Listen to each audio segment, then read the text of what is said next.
Mimi nampa salamu rafiki yangu. Wengi wanamjua sana Hans Raphael. Anapenda kuchambua sana Yanga vizuri, lakini kesho tukitoa kwenye goli aseme Top Gun nimecheza mpira. Asitaki adanganye umma. Sio kibaya muona kikosi. Sema mbele tu kidogo ilikuwa mwanzo pale tumepotea. Kama ingekuwa na vali pale katika dabi, ile ngome ingerudishwa kana ni goalkeeper. Kufungwa ni hali ya kawaida ya mchezo. Bahati ilikuwa sio yetu. Tumepata nafasi 4 za wazi, tumezikosa. Wewe umepata nafasi moja umetumia.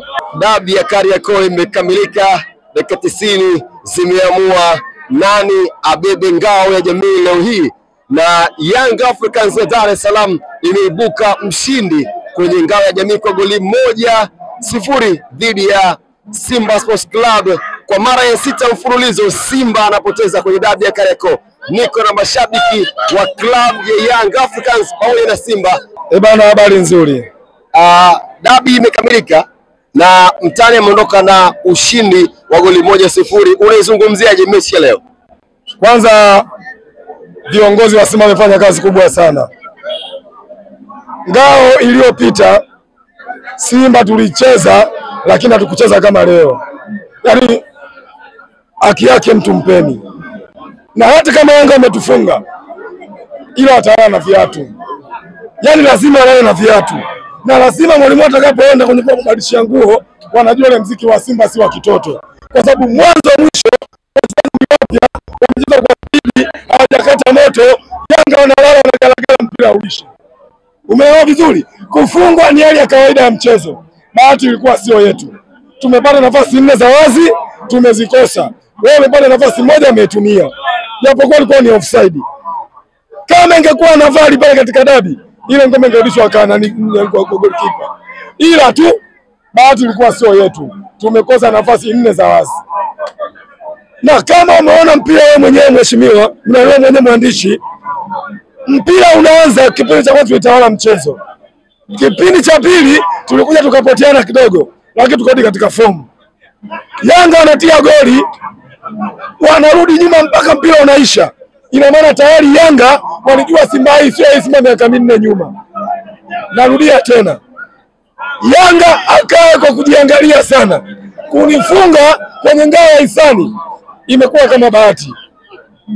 Nimeumia kitu kimoja tu, kufungwa mara 6 mfululizo. Hiyo imeniumiza.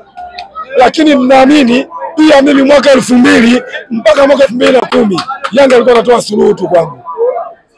Hiyo ni kawaida. Ushaanza ndugu mchambuzi. Ila mimi nampa salamu rafiki yangu. Wengi wanamjua sana Hans Raphael. Anapenda kuchambua sana Yanga vizuri, lakini kesho tukitoa kwenye goli aseme Top Gun nimecheza mpira. Asitaki adanganye umma. Hans Raphael asidanganye umma. Ni timu gani imecheza na ni timu gani imefanya vizuri. Goli ni bahati. Simba tunapata nafasi kuzitumia. Hiyo inatokea hata timu kubwa barani Afrika au barani Ulaya. Watu wanapata nafasi kuzitumia wao wanakupiga goli. Imekwisha hiyo. Yes. Nikushukuru sana. Asante sana. Bado naendelea kuzungumza na mashabiki wa Simba Sports Club pamoja na Young Africans na waeleze kile ambacho wao wamekiona kwenye mchezo huu wa dabi ya Kariakoo kwenye ngao ya jamii. Wameuonaje na tathmini yao kwa dakika hizi 90 za mchezo huu? Habari. Mpira sio mbaya kote. Sema ndo mpira maamuzi matatu mawili, kufungwa na kudraw na kushinda. Kwa sababu tumekubali kufungwa. Kwa hiyo mpira sio mbaya tuliocheza, mbona kawaida tu. Yaani leo umekionaje kikosi chako ambacho kimecheza leo kuanzia dakika ya kwanza mpaka dakika 90? Umekionaje kikosi? Kibaya kikosi, sio kibaya muona kikosi. Sema mbele tu kidogo ilikuwa mwanzo pale tumepotea. Kwa nafasi tumetengeneza nyingi, lakini ndo Mungu hajajalia. Tumepata chance 2 sena kipa tu tunapoteza.